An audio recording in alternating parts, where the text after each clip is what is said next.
Have you ever felt like your brain was sabotaging you? Like you know what you're supposed to do, whether it be studying, working out, or doing an assignment, but then you tell yourself, I still have time to do it tomorrow. And then you procrastinate, you talk with your friends, you scroll on your phone, you do everything else but that specific task. And then you end up not doing it.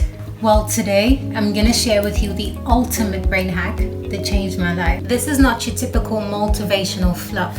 It's about understanding how your brain works, flipping the script and making it work for you and not against you. And to show you how powerful this is, I'm going to be doing an experiment on myself where I tackle something that I genuinely hate, running. And by the end of this video, you will not only know the hack, but you will also have valuable tools that you can apply to any area of your life where you are not doing a tough task that you're supposed to be doing. Okay? Let's get real for a second. Hard things feel impossible because our brains are wired to avoid discomfort. It's not your fault, it's biology. The brain's job is to keep you safe, conserve energy, and avoid anything that feels like a threat. But here's the problem. Your brain doesn't differentiate between actual danger and temporary discomfort. So when you think about going for a run, studying for hours, or cleaning your entire apartment, your brain says, nope, too much, let's stay in our comfort zone. Here's where the hack comes in. It's all about tricking your brain into seeing hard tasks as manageable and even rewarding. So here's the hack, step by step.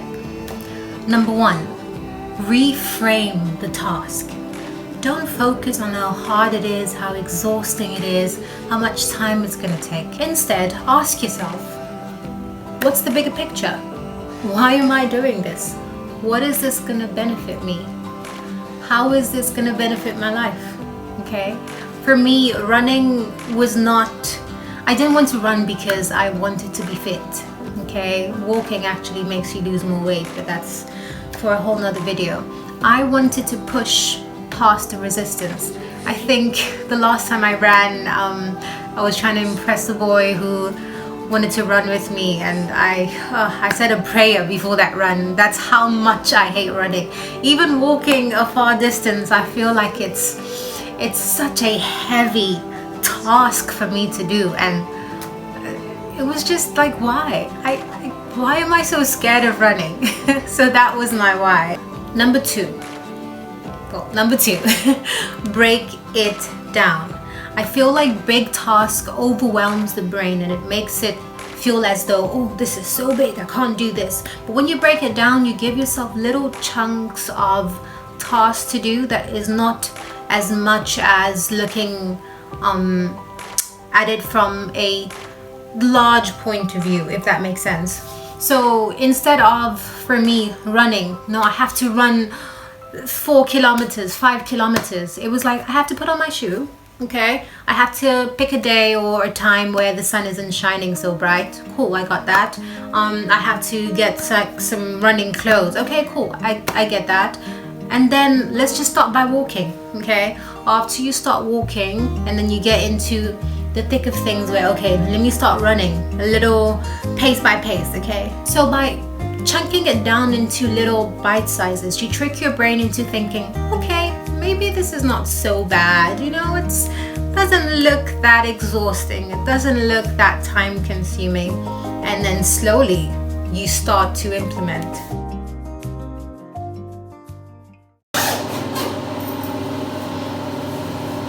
So here's how I tested the hack. I started with zero experience. My goal was to run at least 2 kilometers or hit 25-30 minutes. It was just a start. I told myself, just put on your shoes. That's it. Once you've done that, decide if you'll take one more step. This might sound silly, but breaking it down removes the mental block. Before I knew it, I was out the door and walking. And guess what? It was enough to get the momentum going. Here we go.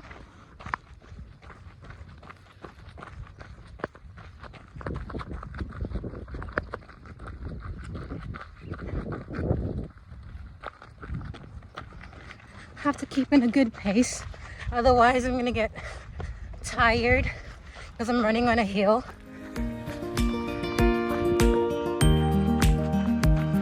I'm still going.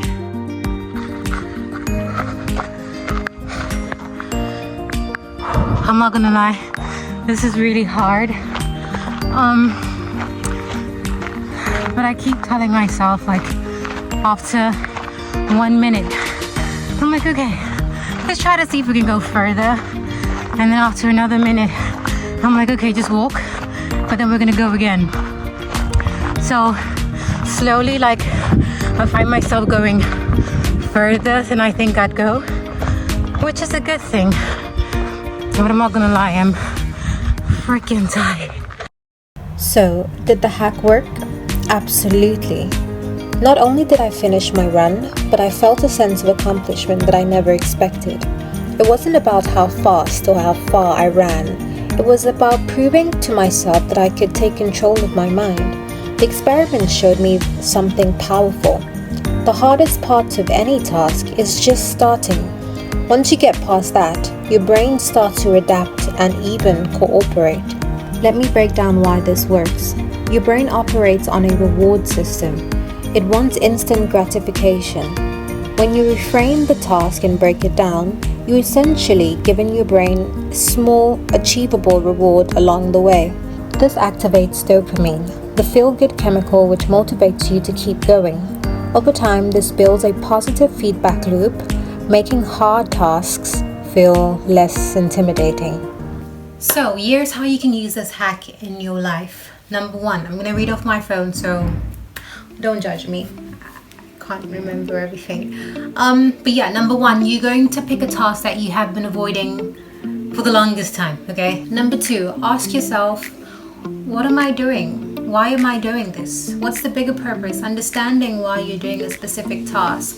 For me, like studying. Why are you studying? Because you want to get a degree. Okay, that's really important. So you're gonna do it. You're gonna study. You're gonna do that task. Number 3, break it down into ridiculously small tasks. So instead of saying, oh, I need to study, or I need to run, I need to open my laptop, I need to grab my pen, I need to grab a book, I need to just read one line, okay, find it interesting, and then go another line, and by the end of the day you find yourself reading a whole book or running a marathon, whatever the case may be. So break it down, okay? Break it down into as small as the task can be. And number 4, lastly, celebrate each tiny win as the marathon goes. Like, one thing that I've never been doing in my life is celebrating my victories, and I always felt like it needed to be big. It needed to be worth celebrating. Like, I need to have done something that is so big in order for me to celebrate. But now it's just like, okay, I woke up and I don't know, like I cooked the meal.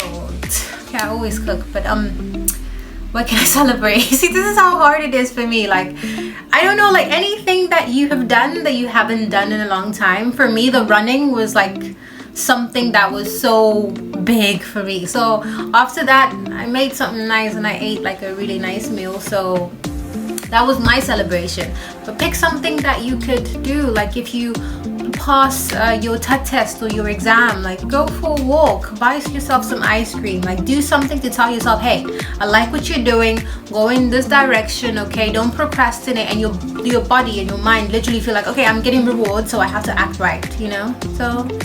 So in summary, I'm gonna say it again really fast, okay? Number 1, pick a task that you've been avoiding. Number 2, ask yourself why you're doing it. What's the bigger picture? Number 3, what's number 3? Break it down. Yes. Break it down into small chunks. And then number 4, celebrate. You know, celebrate. You deserve